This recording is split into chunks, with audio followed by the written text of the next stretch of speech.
first year, obviously, first off season. How are things been going, and how do you feel like the group's been responding to your way of coaching? Sure, I felt really good. Today I think was probably our best day. Anytime you come in and just like when I left Wright State, those guys ask guys to make adjustments. We've asked guys to make adjustments here. And the first majority of the first 6 months is a lot more physical.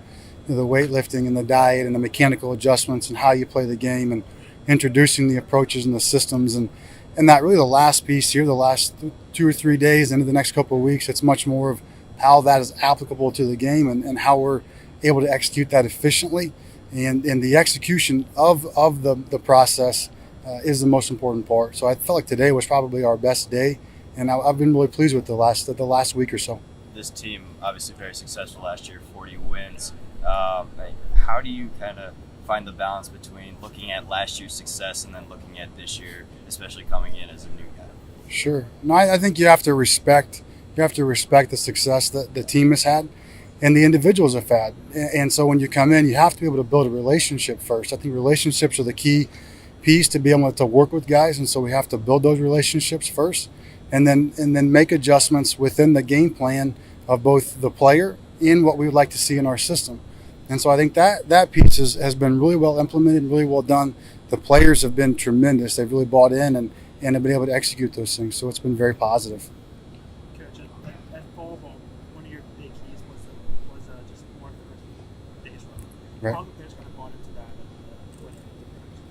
that? At first, it was a bit slow, just understanding how the system worked, understanding that it's a low risk, high reward system.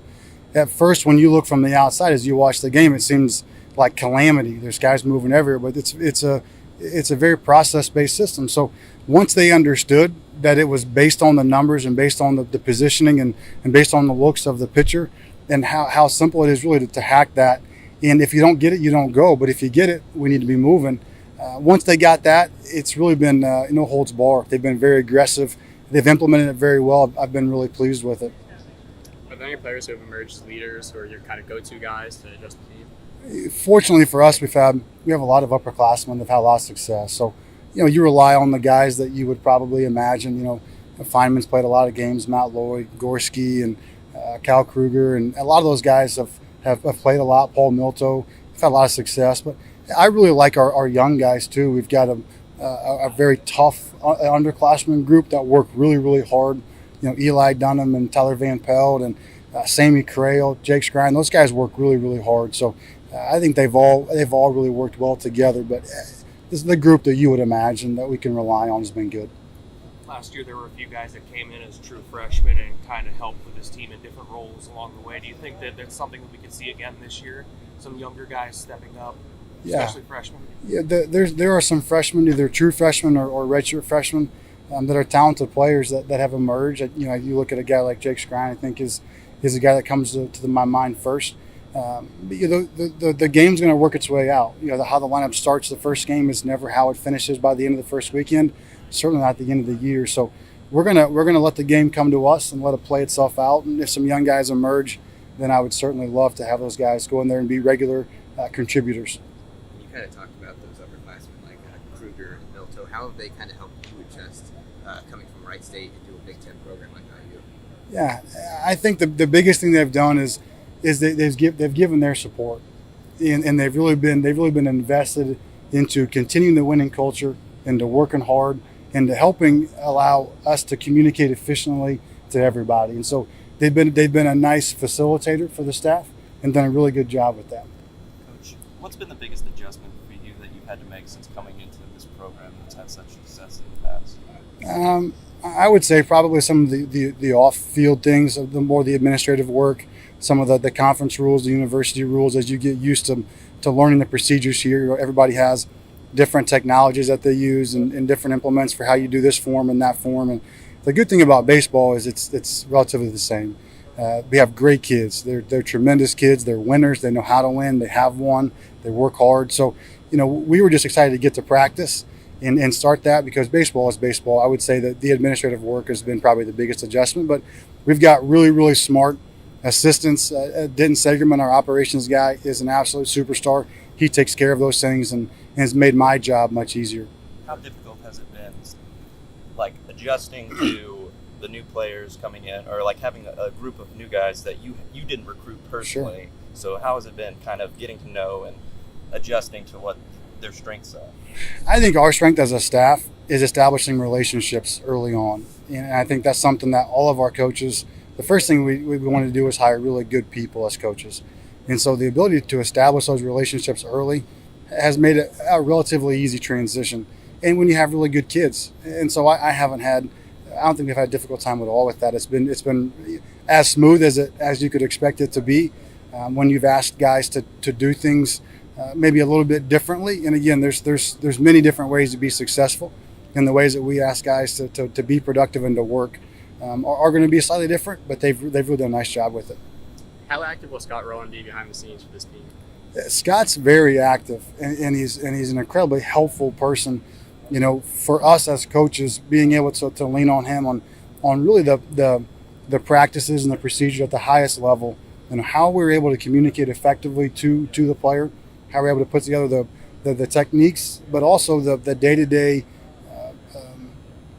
routines of a high-level player and his mindset, and that's been a big help. And having Scott be able to work with us, you know, as the draft approaches, and being able to, you know, working through a contract year, working through high-stress situations, you know, how we help players be successful in those moments and handle that. He's done a great job of communicating a ton of insight both to us and to the players. Starting pitching-wise, this group loses Jonathan Stever, Tim Herron, guys like that from last year. Get back Paulie Milto, Cam Beecham, some other guys. Do you have a set starting rotation yet, or is it kind of going to work its way out through the season? If you know one, let me know. I mean, you look at Paulie and you say he's going to be a guy that's going to throw a lot of innings, and there's several guys that are going to be in that mix. I don't have necessarily a set rotation. You know, I really try hard to wait. If I'm a player, I want to be evaluated on my full body of work. I want to have 6, 7, 8 months. I don't want you having your mind set what the starting rotation is. We still have 2 or 3 weeks, and these are the most important 2 or 3 weeks to this point. So you look at Tanner Gordon, and you look at Tommy Summer, you look at a young guy like Gabe Bierman's been really, really good in the last week, and obviously Cam and Sal Frank and those guys have all have a track record and have good stuff. You know, fortunately for us, we have a really strong pen.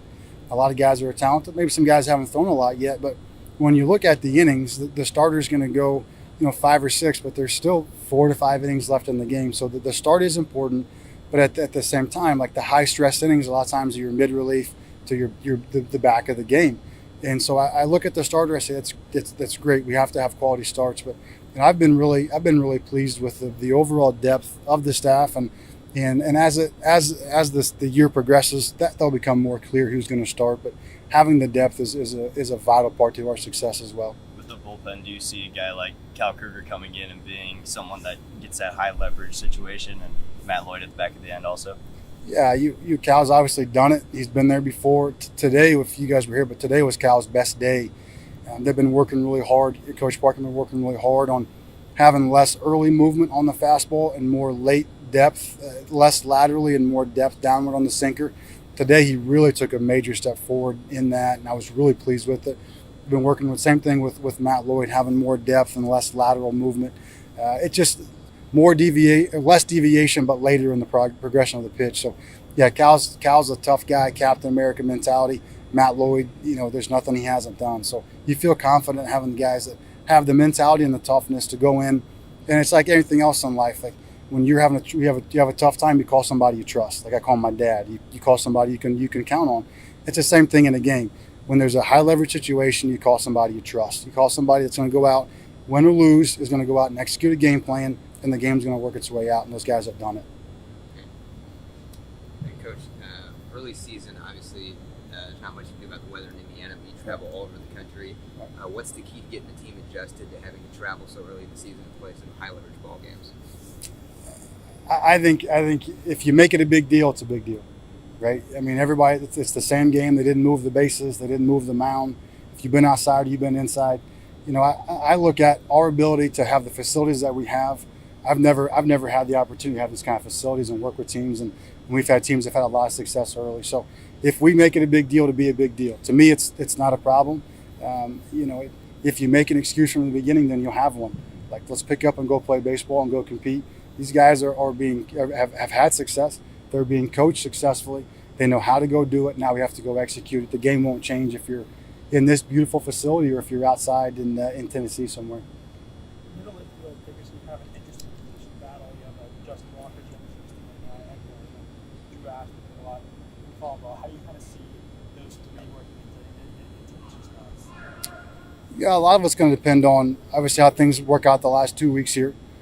How those guys can manage defensively is going to be the first and foremost. So, who's going to be able to hold the run game in the middle? Who do you feel comfortable with in that situation? A lot of it's going to be matchups, and so there's still an open book a little bit. You look at a guy like Houston, who's a high level defender.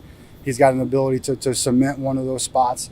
Walker's switch hitters can really match it up, but there's several guys with Drew Ashley and with Cade Bunnell, and there's several guys in the middle.